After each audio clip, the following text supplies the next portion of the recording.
Imagine if you were able to see a world in a grain of sand and a heaven in a wild flower. Hold infinity in the palm of your hand and eternity in an hour. Ladies and gentlemen, my story is true. Fantastical, incredible, figurative, but true. See it as the imaginative rendering of more mundane events or as the waking dream of a madman. This is my story. It begins early one morning in the deep dark, just before daybreak. As I take my daily walk, I am reciting at full voice classic poetry. The poem of the moment is by Alfred Lord Tennyson, 40 years, the poet laureate and favorite of the British Queen Victoria. The splendor falls on castle walls and snowy summits old in story. The long light shakes across the lakes, and the wild cataract leaps in glory. Blow, bugle, blow, set the wild echoes flying. Blow, bugle, answer echoes, dying, dying, dying. Oh, hark, oh, hear, how thin and clear, and thinner, clearer, farther going. Oh, sweet and far from cliff and scar, the horns of Elfland faintly blowing. Blow, let us hear the purple glens replying.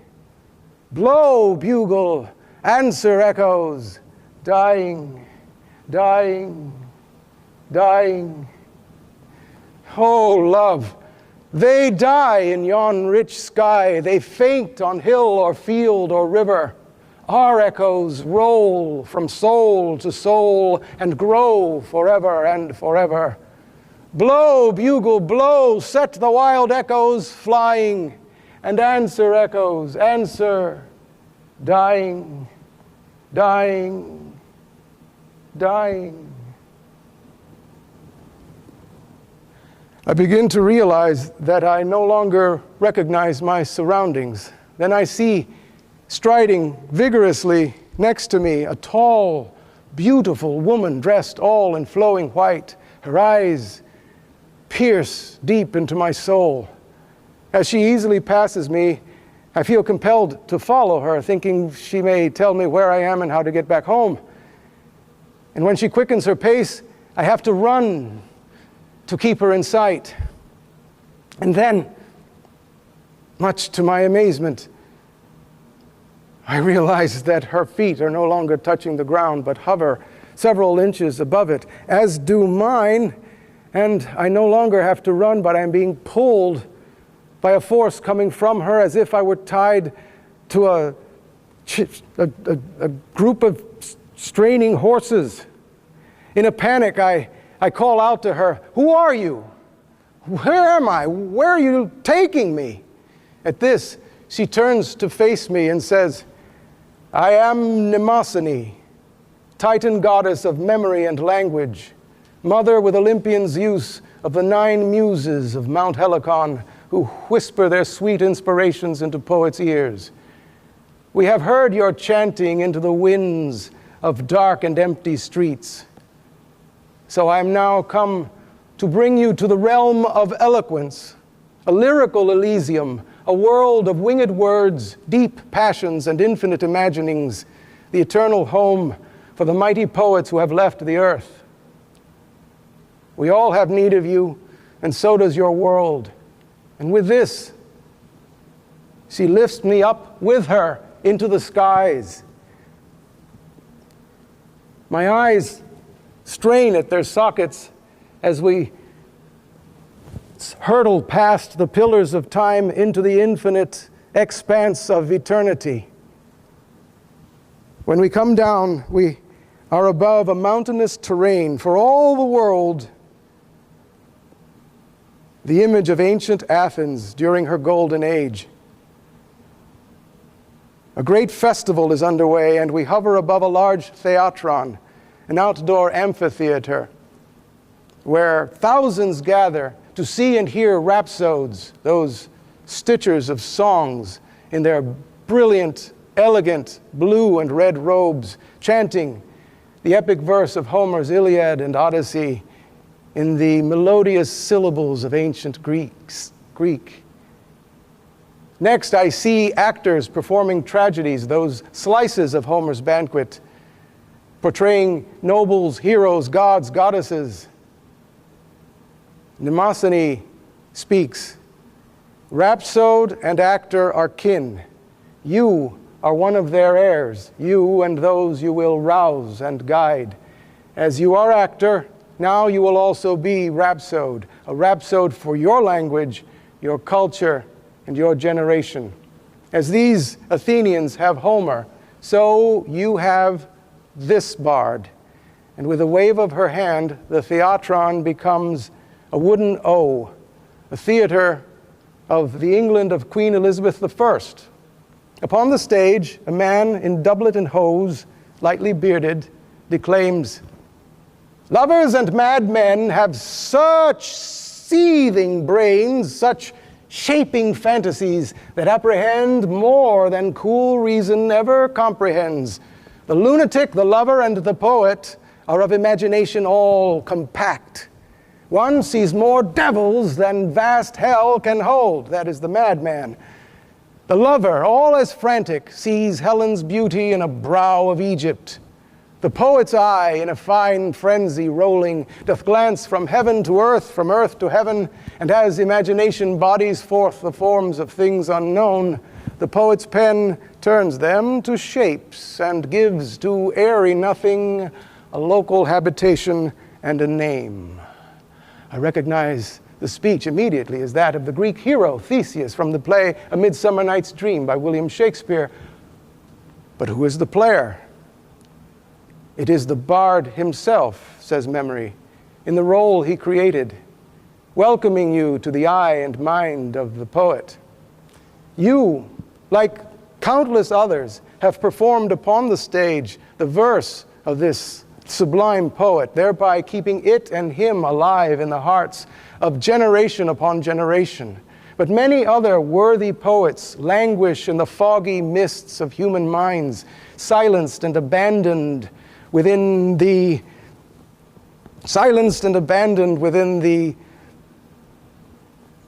neglected pages of books, their voices silenced amid the mad hurly-burly, the raucous, crass cacophony of your present age. Therefore, I charge you, for their sakes and yours, to rhapsodize, that is, to vocalize and dramatize the verse of these worthy poets, just as you do the Stratford bard. In your brief stay here, for you are mortal and this realm is eternal, I will bring before you, presenting a pageant of worthy poets, speaking, breathing, living their verse, that they may move you to rhapsodize for the wide world and not just for empty streets all your life long. First, take a deeper look into the eye of and mind of the poet. And with a wave of her hand, the wooden O now becomes a quaint study where a man sits asleep in his chair, clutching a travelogue of ancient China. Behold Samuel Taylor Coleridge, says memory, British romantic poet, polymath, tortured soul. Look into his eyes and see the workings of his mind as he creates one of his greatest masterpieces. As I gaze at him, the man suddenly starts awake, his eyes in a fine frenzy rolling. Looking into them, I see somehow rising simultaneously, like the waters of a geyser, living images and the eloquent words to express them. Furiously, he pens some 50 or so lines when a knock at the door calls him away. He returns, and when he does, he tries to write more but cannot. Struggling frantically for more images and words, he finally gives up in despair.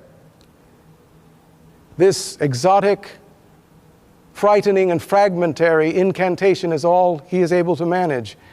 As he is silenced in his despair, I speak it for him. In Xanadu did Kubla Khan a stately pleasure dome decree, where Alph, the sacred river, ran through caverns measureless to man, down to a sunless sea. So twice 5 miles of fertile ground with walls and towers were girdled round. And there were gardens, bright with sinuous rills, where blossomed many an incense-bearing tree. And here were forests, ancient as the hills, enfolding sunny spots of greenery. But oh, that deep, romantic chasm, which slanted down the green hill athwart a cedarn cover, a savage place, as holy and enchanted as ere beneath a waning moon was haunted by woman wailing for her demon lover. And from this chasm, with ceaseless turmoil seething, as if this earth in fast, thick pants were breathing, a mighty fountain momently was forced, amid whose swift, half-intermitted burst, huge fragments vaulted like rebounding hail, or chaffy grain beneath the thresher's flail. And mid these dancing rocks at once and ever, it flung up momently the sacred river. 5 miles meandering with a mazy motion, through wood and dale the sacred river ran, then reached the caverns measureless to man, and sank in tumult to a lifeless ocean. And mid this tumult, Kubla heard from far ancestral voices prophesying war. The shadow of the dome of pleasure floated midway on the waves, where was heard the mingled measure from the fountain and the caves. It was a miracle of rare device, a sunny pleasure dome with caves of ice. A damsel with a dulcimer in a vision once I saw. It was an Abyssinian maid, and on her dulcimer she played, singing of Mount Abera. Could I revive within me her symphony and song? To such a deep delight 'twould win me that with music loud and long I would build that dome in air, that sunny dome, those caves of ice. And all who heard should see them there, and all should cry, beware! Beware his flashing eyes, his floating hair. Weave a circle round him thrice, and close your eyes with holy dread. For he on honeydew hath fed, and drunk the milk of paradise.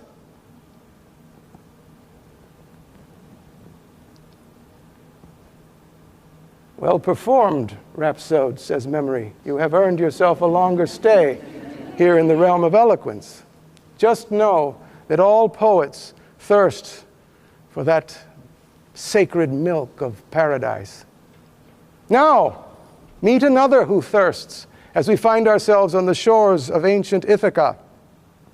Standing before you is Homer's hero, Odysseus, whom the Romans name Ulysses. His voice now supplied by Alfred Tennyson, the poet whose verse you chanted when I came for you. After 10 years fighting the Trojans, and another decade tossed about the Aegean by the angry sea god Poseidon, and 3 years at home in Ithaca, Ulysses looks out over the Ionian Sea and contemplates his life. I cannot rest from travel. I will drink life to the lees.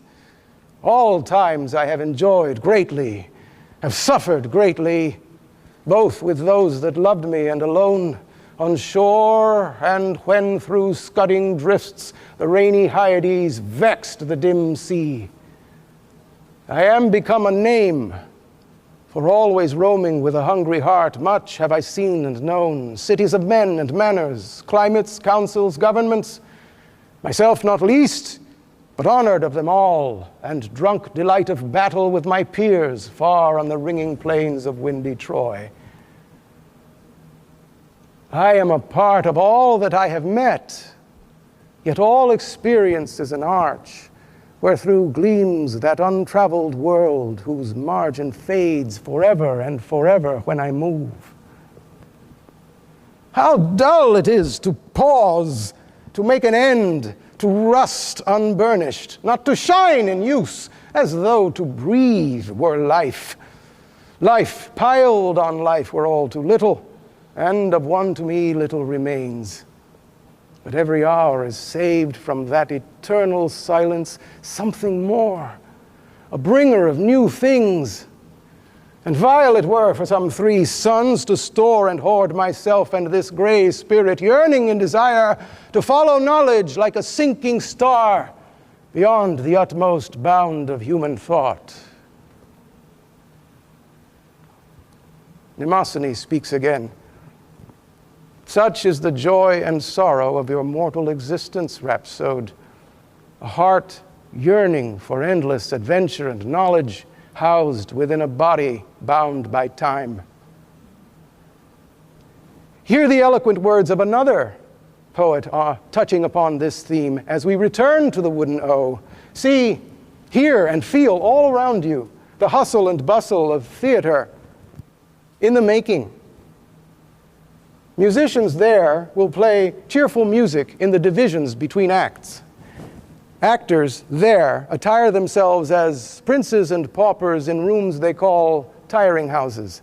Upon the stage steps Sir Walter Raleigh, explorer, courtier, poet, who speaks this prologue. What is our life? A play of passion, our mirth, the music of division. Our mother's wombs the tiring houses be, when we are dressed for this short comedy. The earth, the stage, heaven, the spectator is, that sits and marks whosoe'er doth act amiss. The graves that hide us from the searching sun are like drawn curtains when the play is done. Thus, playing, march we to our latest rest, only we die in earnest. That's no jest. Even such is time, that takes in trust our youth, our joys, our all we have, and pays us but with earth and dust, who in the dark and silent grave, when we have wandered all our ways, shuts up the story of our days. Rhapsode, says Memory, when you ponder these thoughts, do you not also thirst for the milk of paradise, as does Coleridge, and to drink life to the lees, as does Tennyson? Then meet philosopher, mathematician, astronomer, poet Omar Khayyam of Naishapur in what is now a lush Persian garden. See him sitting there beneath the cypress tree, a book of verses on his lap, a loaf of bread to one side, a jug of wine to another. See, he beckons you. The poet indeed does beckon me, and he begins to speak some of his rubai, quatrains, 4-line poems that strung together we know as his rubaiyat. But he speaks them in the original language of Farsi, a language I don't understand. Thankfully, Edward Fitzgerald, poet and contemporary of Tennyson, emerges from behind the tree and translates. Come, fill the cup, and in the fire of spring, your winter garment of repentance fling. The bird of time has but a little way to flutter, and the bird is on the wing.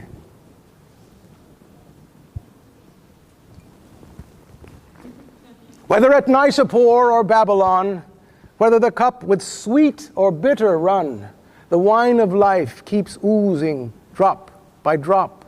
The leaves of life keep falling one by one.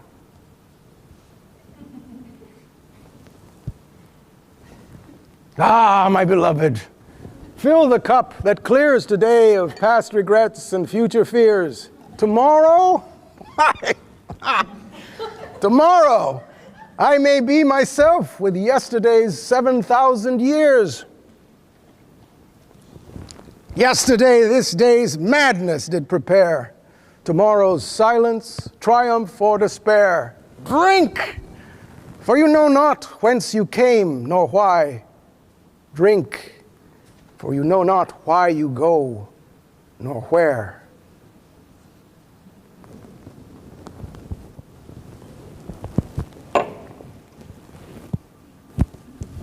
Enter Master Shakespeare, who drinks in the beauty of the abundant vegetation, then turns to me and speaks as if I were a lover. When I consider everything that grows, holds in perfection but a little moment, that this huge stage presenteth naught but shows, whereon the stars in secret influence comment.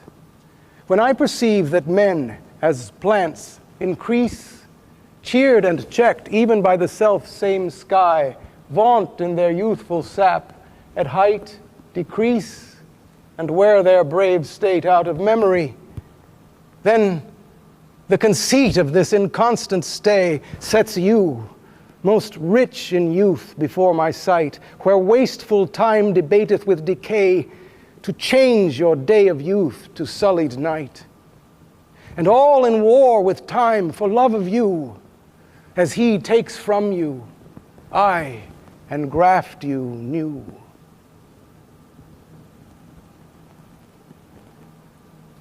Rhapsode, this is a deeper agony of your existence, accentuated by the poet. A mind keenly aware of the certainty and finality of death, and a vivid imagination for the promises of immortality and eternity.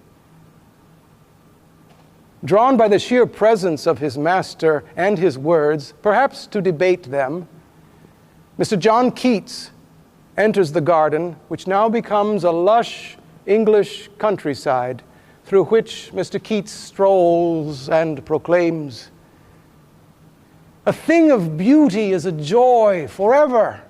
Its loveliness increases. It will never pass into nothingness, but still will keep a bower quiet for us, and a sleep full of sweet dreams and health and quiet breathing.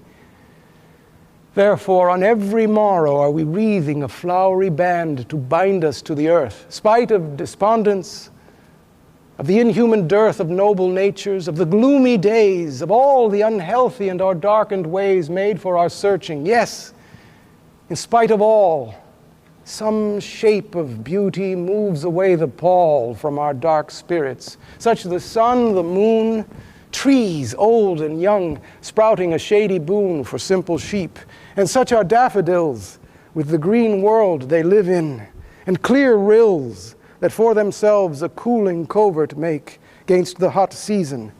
The mid-forest brake, rich with the sprinkling of fair muskrose blooms, and such too is the grandeur of the dooms we have imagined for the mighty dead. All lovely tales that we have heard or read, an endless fountain of immortal drink pouring unto us from the heaven's brink.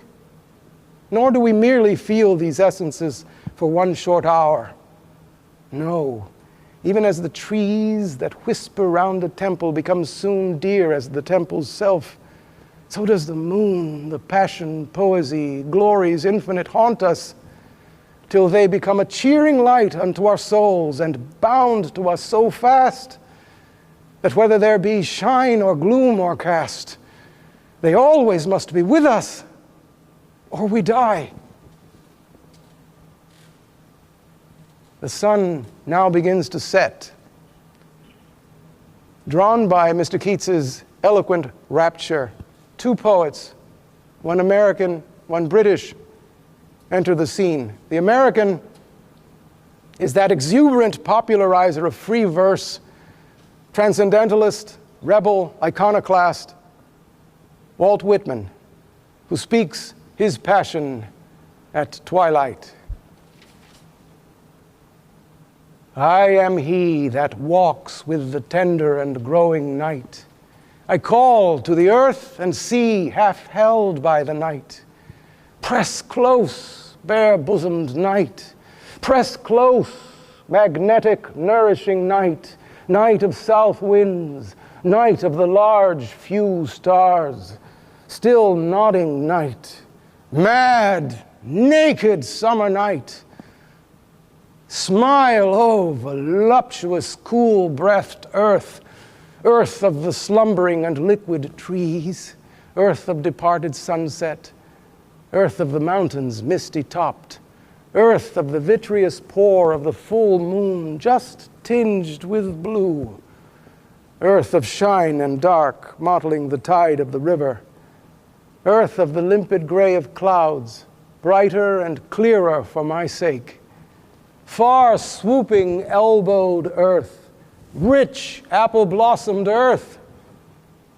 Smile, for your lover comes. Night now thoroughly blankets the landscape. Further on, in a clearing, we find the British author David Herbert Lawrence, author of prose fiction and essays, but here, a sensitive lyric poet enthralled by moonrise. And who has seen the moon, who has not seen her rise from out the chamber of the deep, flushed and grand and naked as from the chamber of finished bridegroom, seen her rise and throw confession of delight upon the wave, littering the waves with her own superscription of bliss, till all her lambent beauty shakes towards us, spread out and known at last, and we are sure that beauty is a thing beyond the grave, that perfect, bright experience never falls to nothingness, and time will dim the moon sooner than our full consummation here in this odd life will tarnish or pass away. Day breaks, and Mr. Keats returns to the landscape, now with an ear keenly attuned to two minuscule but particularly sonorous creatures of whom he sings this little song, this sonnet. The poetry of earth is never dead. When all the birds are faint with the hot sun and hide in cooling trees, a voice will run from hedge to hedge about the new-mown mead. That is the grasshoppers. He takes the lead in summer luxury. He has never done with his delights. For when, tired out with fun, he rests at ease beneath some pleasant weed. The poetry of earth is ceasing never. On a lone winter evening, when the frost has wrought a silence, from the stove there shrills the cricket song, in warmth increasing ever, and seems to one in drowsiness half lost. The grasshoppers among some grassy hills.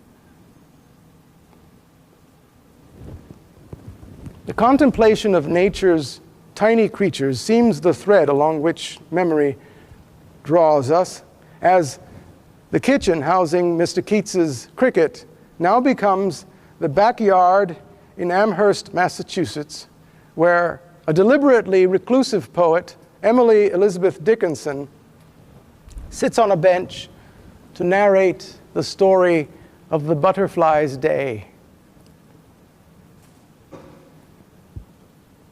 From cocoon forth, a butterfly as lady from her door emerged. A summer afternoon, repairing everywhere, without design that I could trace, except to stray abroad on miscellaneous enterprise the clovers understood. Her pretty parasol was seen contracting in a field where men made hay, then struggling hard with an opposing cloud where parties, phantom as herself, to nowhere seemed to go, in purposeless circumference, as 'twere a tropic show. And notwithstanding bee that worked and flower that zealous blew, this audience of idleness disdained them from the sky, till sundown crept, a steady tide, and men that made the hay and afternoon and butterfly extinguished in its sea. Following the thread takes us to a disheveled room in Brooklyn, New York, where Walt Whitman sits contemplating a tiny, industrious, eight-legged creature in the corner.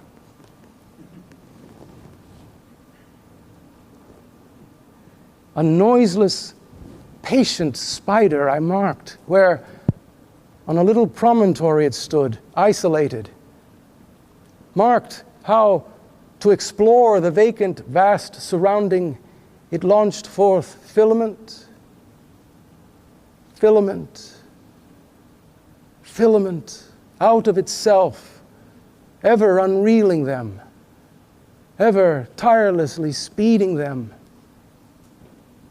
And you, O my soul, where you stand, surrounded, detached, in measureless oceans of space, ceaselessly musing, venturing, throwing, seeking the spheres to connect them, till the bridge you will need be formed, till the ductile anchor hold, till the gossamer thread you fling, catch somewhere.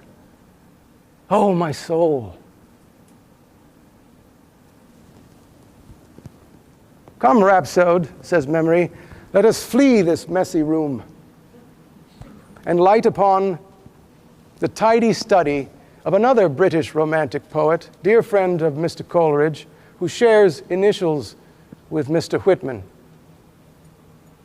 William Wordsworth sits on his couch, reminiscing. I wandered, lonely as a cloud that floats on high o'er vales and hills, when all at once I saw a crowd, a host of golden daffodils beside the lake, beneath the trees, fluttering and dancing in the breeze. Continuous as the stars that shine and twinkle on the Milky Way, they stretched in never-ending line along the margin of a bay. 10,000 saw I at a glance, tossing their heads in sprightly dance. The waves beside them danced, but they outdid the sparkling waves in glee. A poet could not but be gay in such a jocund company. I gazed and gazed, but little thought what wealth the show to me had brought. For oft, when on my couch I lie in vacant or in pensive mood, they flash upon that inward eye which is the bliss of solitude. And then my heart with pleasure fills and dances with the daffodils. The myriad daffodils shrink to a mere dozen and begin to wilt and fade their color. Standing before them is Robert Herrick, British cleric and lyric poet, who, seeing the sad flowers, is reminded of the brevity of life and laments. Fair daffodils, we weep who see you haste away so soon. As yet the early rising sun has not attained his noon. Stay, stay until the hasting day has run but to the evensong, and having prayed together, we will go with you along. We have short time to stay as you, we have as short a spring, as quick a growth to meet decay as you or anything. We die as your hours do, and dry away like to the summer's rain, or as the pearls of morning's dew, ne'er to be found again.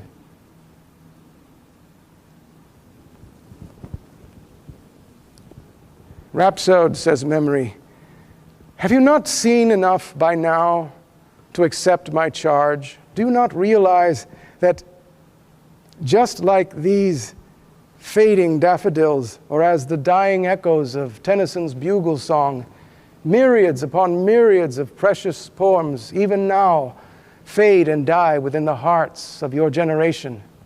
Will you not, this very moment, give me your promise to rhapsodize these lyrics, not to the winds of dark and empty streets, but in the clear light to the wide world all your life long?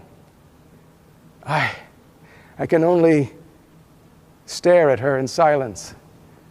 The mere thought fills me with terror.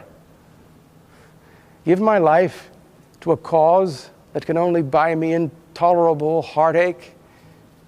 Voice these verses, so sacred and precious to me, with a cynical, mocking world that will only ridicule and dismiss these poems and me as passé, obsolete, worthless. What sane person would accept such a calling? No, I will not. Memory sees my reluctance and says, clearly, rhapsode, you are not yet ready. You need more persuasion. Then attend the vibrant voice of another British cleric and lyric poet, Gerard Manley Hopkins, who interrupts his studies toward ordination as the Jesuit priest to sing the praises of the European kestrel, the falcon, whom he dubs the wind hover. I caught this morning's minion, kingdom of daylight's dauphin, dapple dawn-drawn falcon in his riding of the rolling level, underneath him steady air, and striding high there, how he rung upon the rein of a wimpling wing in his ecstasy. Then off, forth on swing as a skate's heel sweeps smooth on a bow bend. The hurl and gliding rebuffed the big wind. My heart in hiding stirred for a bird, the achieve of, the mastery of the thing, brute, beauty, and valor and act. Oh, air, pride, plume, here, buckle, and the fire that breaks from thee then, a billion times told lovelier, more dangerous, oh, my chevalier. No wonder of it. Sheer plod makes plow down Sicilian shine, and blue bleak embers, ah, my dear, fall, gall themselves, and gash gold vermilion.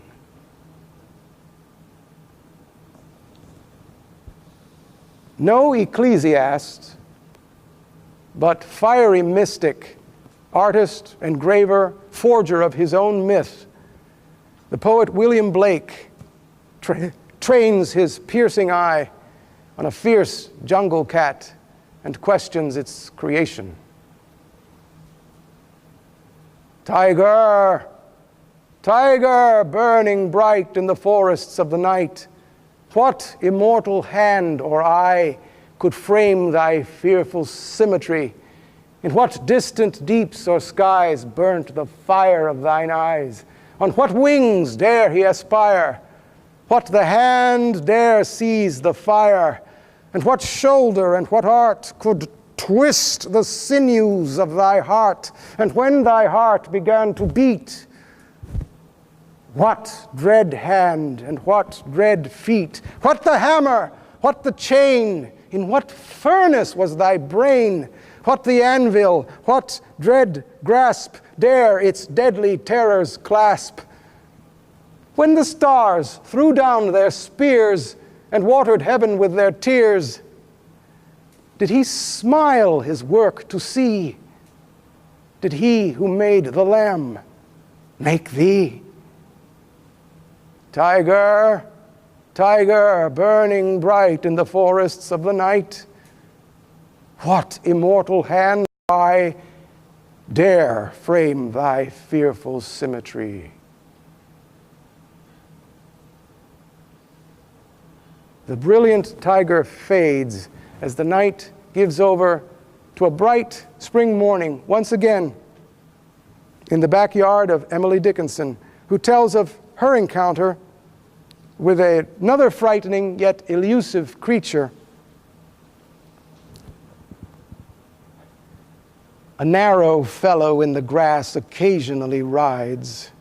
You may have met him, did you not? His notice sudden is. The grass divides as with a comb, a spotted shaft is seen, and then it closes at your feet and opens further on. He likes a boggy acre, a floor too cool for corn. Yet, when a child and barefoot, I more than once at morn have passed, I thought, a whiplash unbraiding in the sun. When, stooping to secure it, it wrinkled and was gone. Several of nature's people I know, and they know me. I feel for them a transport of cordiality, but never met this fellow, attended or alone, without a tighter breathing and zero at the bone.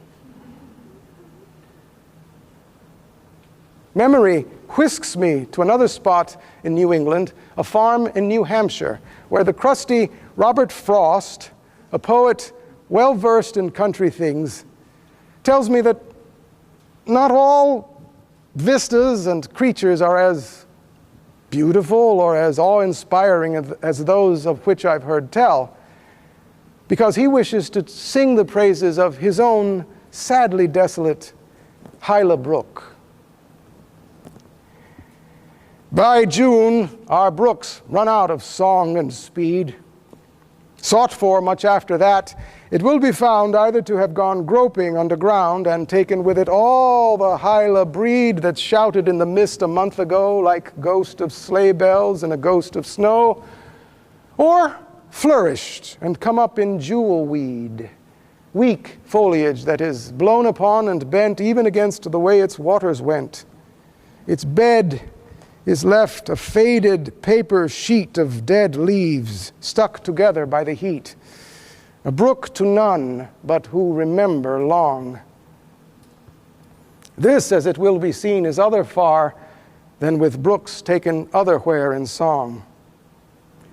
We love the things we love for what they are. At these last words, the entire realm of eloquence glows and hums in reverent harmony. Rhapsode, says Memory, love is of the essence for all of these poets, and they have shown it in abundance for the natural world and life itself. But now, the poetry of human love, the drama of wooing, winning, and losing floods the landscape. On a grassy English hillside, another romantic poet, Percy Bysshe Shelley, friend of Keats and Wordsworth, tries to woo a reluctant lover with his own version of love's philosophy. The fountains mingle with the river, and the rivers with the ocean. The winds of heaven mix forever with a sweet emotion. Nothing in the world is single. All things by a law divine in one another's being mingle. Why not I with thine? See the mountains kiss high heaven, and the waves clasp one another. No sister flower would be forgiven if it disdained its brother.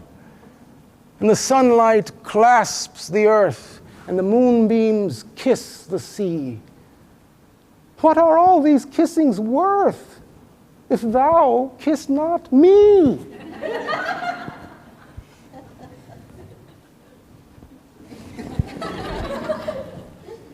We leave Mr. Shelley there, yearning. Dare we say, whining. And travel a bit further down and come upon Edmund Spenser, an older contemporary of Master Shakespeare and one of the first poets laureate of the British Empire. Sitting on a rock, equally frustrated by his own wooing woes that seem, at least figuratively, to defy the laws of nature. My love is like to ice, and I to fire. How comes it then that this her cold so great is not dissolved through my so hot desire, but harder grows the more I her entreat? Or how comes it that my exceeding heat is not allayed by her heart frozen cold, but that I burn much more in boiling sweat and feel my flames augmented manifold? What more miraculous thing may be told, that fire, which all things melts, should harden ice, and ice, which is congealed with senseless cold, should kindle fire by wonderful device? Such is the power of love in gentle mind, that it can alter all the course of kind. Rhapsode, Master Shakespeare calls you back to the wooden O. See him there upon the stage, portraying an inarticulate youth suffering the pangs of disprized love.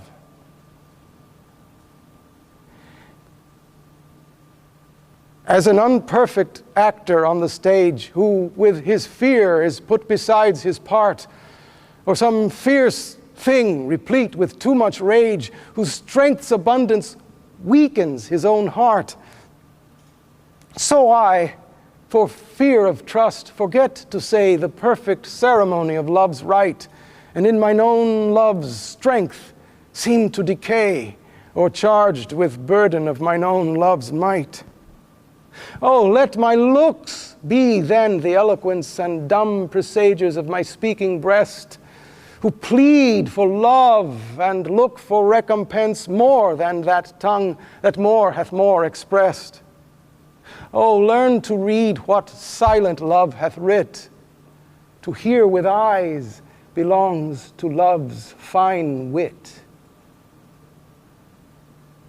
I stand in awe before this monument of poetry and theater. Master Shakespeare seems to feel my fear and doubt at accepting the mantle of rhapsode. He motions me over to him and speaks encouraging words to me. I thank him, and as I turn to go, I see Sir Walter Raleigh attending in the stalls. He can't help but call out his wooing advice to Shakespeare's tongue-tied, lovelorn lad. Passions are likened best to floods and streams. The shallow murmur, but the deep are dumb. So, when affection yields discourse, it seems the bottom is but shallow whence they come. They that are rich in words discover that they are poor in that which makes a lover. But then again, sometimes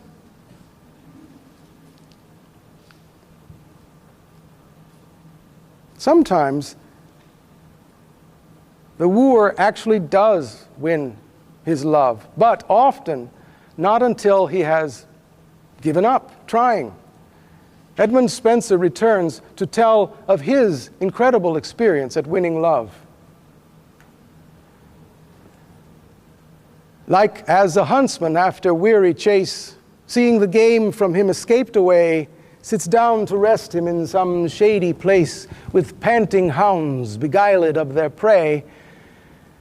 So after long pursuit and vain essay, when I all weary had the chase forsook, the gentle deer returned the self-same way, thinking to quench her thirst at the next brook.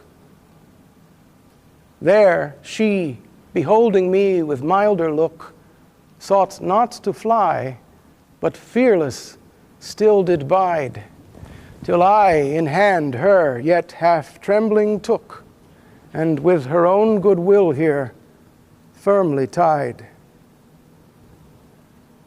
Strange thing meseemed to see a beast so wild, so goodly won, with her own will beguiled.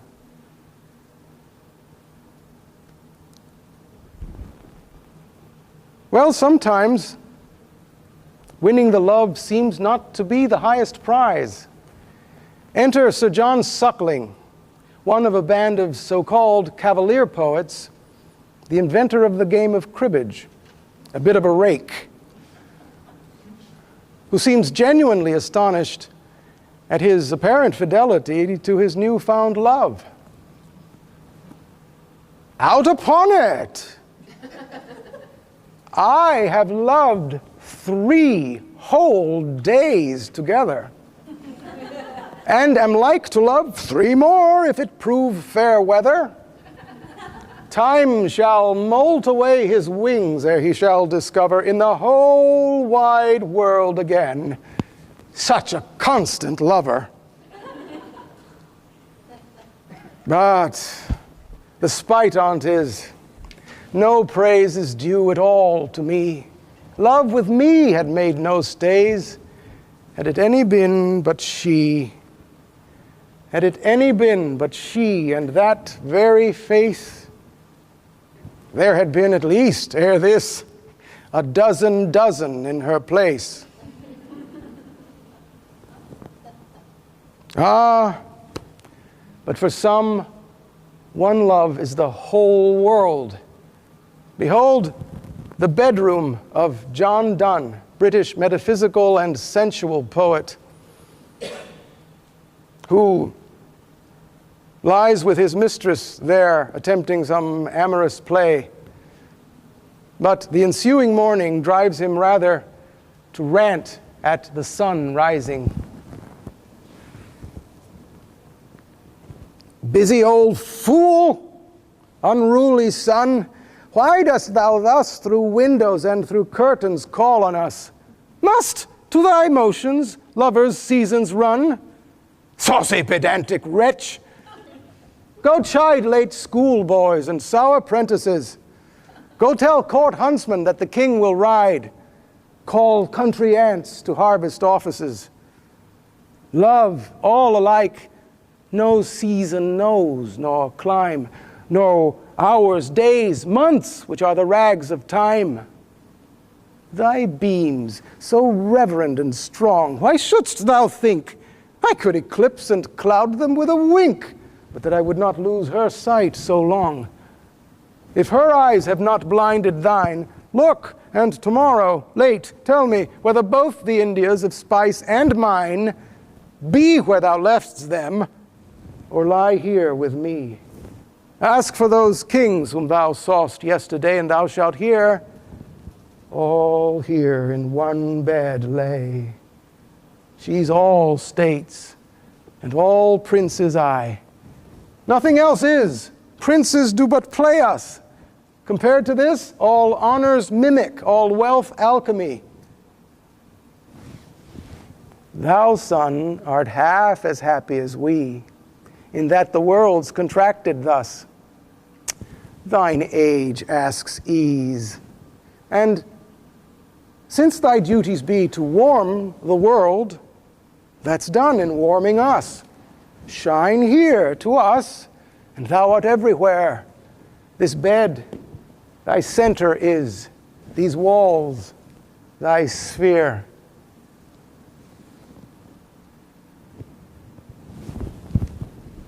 Alas, rhapsode, more often than not, the ties of love are severed and love is lost. Welcome, Mr. William Butler Yeats, Irish poet, playwright, mythologist, to tell of his solution for never again losing love.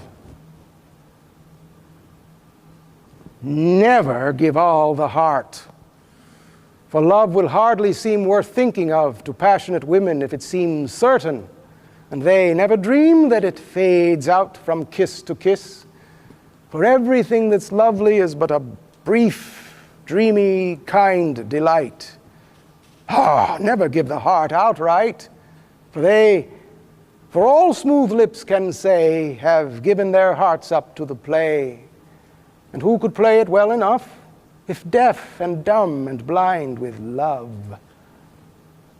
He that made this knows all the cost, for he gave all his heart and lost. Rhapsode, your stay here draws to a close, but I cannot let you leave on Mr. Yeats's bitter words. Behold, once more, Alfred Tennyson, looking off into the distance, recalling his dear friend Arthur Hallam, who died suddenly and too soon at the tender age of 22. Mr. Tennyson speaks for you perhaps one of the most famous of his 133 cantos he wrote for his dear friend in memoriam. I envy not in any moods the captive void of noble rage, the linnet born within the cage that never knew the summer woods. I envy not the beast that takes his license in the field of time, unfettered by the sense of crime, to whom a conscience never wakes, nor what may count itself as blessed, the heart that never plighted troth, but stagnates in the weeds of sloth, nor any want-begotten rest. I hold it true, whate'er befall, I feel it when I sorrow most. 'Tis better to have loved and lost than never to have loved at all.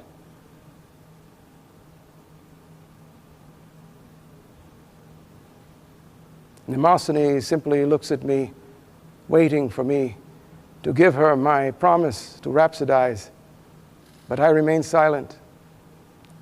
So solemnly and silently, she pulls me up into the skies, but we are waved down by that grand master of frivolity, absurdity, and nonsense, Mr. Charles Lutwidge Dodgson, whom you may know better by his nom de plume, Lewis Carroll.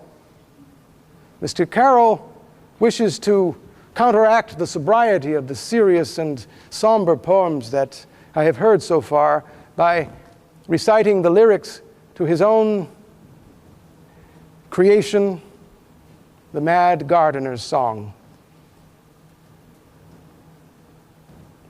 He thought he saw an elephant that practiced on a fife.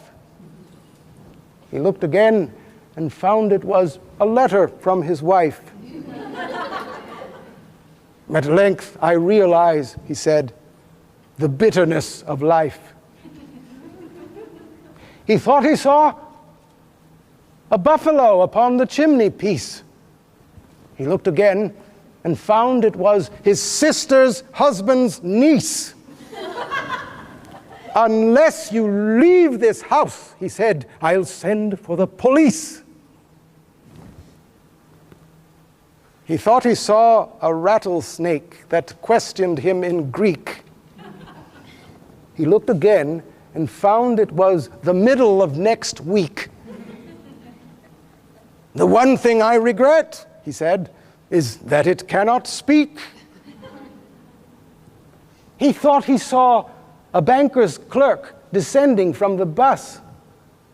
He looked again and found it was a hippopotamus. If this should stay to dine, he said, there won't be much for us.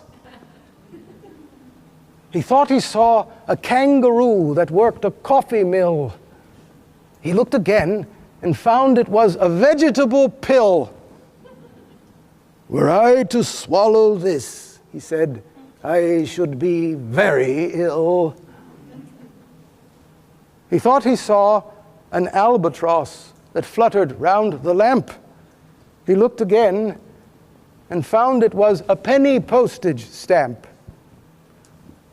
You'd best be getting home, he said.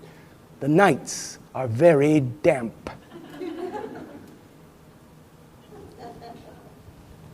And so should we be getting you back, rhapsode, says memory. And silently again, she lifts me up into the skies. The poet William Blake flies alongside me and speaks into my ear, then drops back into the realm. And now, once more, we travel across the infinite expanse of eternity, past the pillars of time, back to the known universe. At last, Mnemosyne returns me to the exact spot and time where and when she came for me. Now, rhapsode, she says, it is well past time for you to give me your oath. that you will rhapsodize all of these timeless lyrics to the wide world all your life long. I can only stare at her once more in silence. And then Mnemosyne's ire began to rise. Why do you insist on remaining silent, rhapsode, after all the divine privilege I have provided for you? Why do you insist on refusing your calling? Do you not know that I will be with you whenever you need, bringing you images and words to help your performance, escorting you to the realm of eloquence whenever you desire? Could it be that I have wasted this journey on one who has neither the courage nor the faith to fulfill this mission? If this be so, then you must now drink from this cup dipped in the river Lethe, the river of oblivion. Drinking, you will forget everything you have just experienced. You will forget every encounter with the mighty poets of old. You will forget every moment of your visit to the realm of eloquence. And much more, you will lose touch with me forever and forever. Drink then, O cowardly and faithless one. Return to your clamorous world and your petty life. Empty-handed, empty-hearted, impoverished entirely of immortal poetry, totally enthralled to the mad hurly-burly, the raucous, crass cacophony of your times. Be that your comfort and your guide. My heart beats wildly as she proffers me the cup, her eyes all aflame, my future hanging in the balance.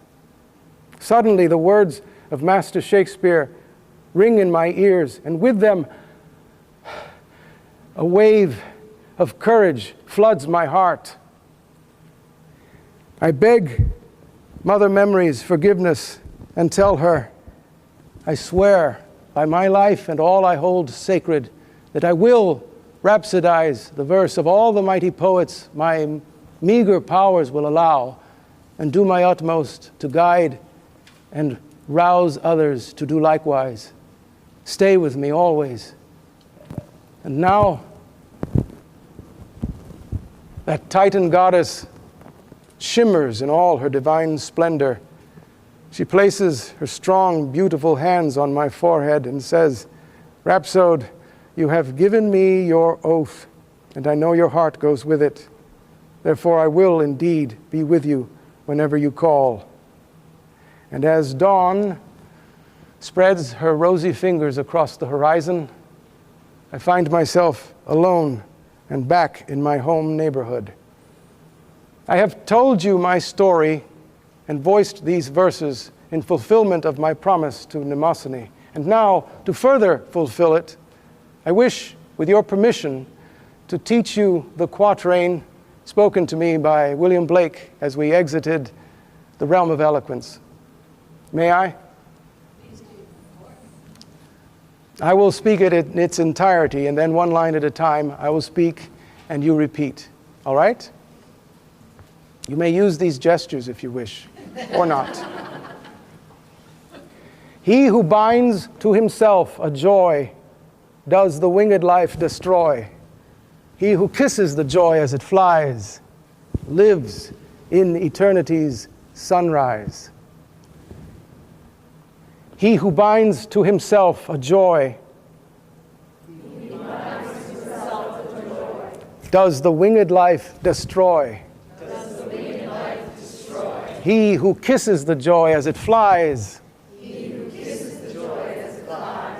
lives in eternity's sunrise.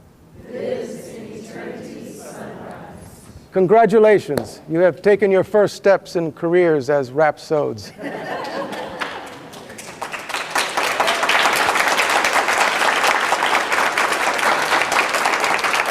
May this quatrain grant you access to the realm of eloquence whenever you desire, and may you also rhapsodize the verse of these mighty poets of old all your life long. And now I leave you, oh, Master Shakespeare's encouraging words. Would you like to hear them? They're from one of his plays, Measure for Measure. Our doubts are traitors and make us lose the good we oft might win by fearing to attempt. And now I leave you with this English translation by the British poet John Dryden of a Latin poem by the Roman poet Quintus Horatius Flaccus, better known as Horace.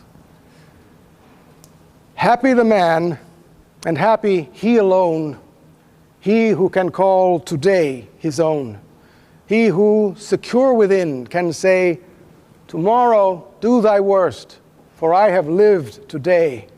Be fair or foul, or rain or shine, the joys I have possessed in spite of fate are mine. Not heaven itself upon the past has power, but what has been,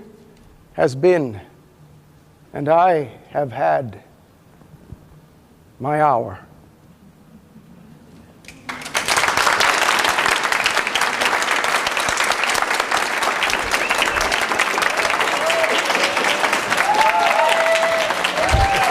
Thank you, thank you, thank you so much. Thank you, thank you, thank you. Excellent, excellent. My mom. Excellent. My mom, my biggest fan. Thank you so much, all of you, for coming here. I really incredibly appreciate it. This is the biggest crowd I've ever had when I've done a show like this. And I hope that I've helped some of these poems live in your hearts better. And if you are interested in this that's going on, this project, this Rhapsode Renaissance, and have anything to contribute or would like to get involved in some way whatsoever, please come and see me. We now have refreshments in the lobby that we can partake of and continue our conversation. Thank you.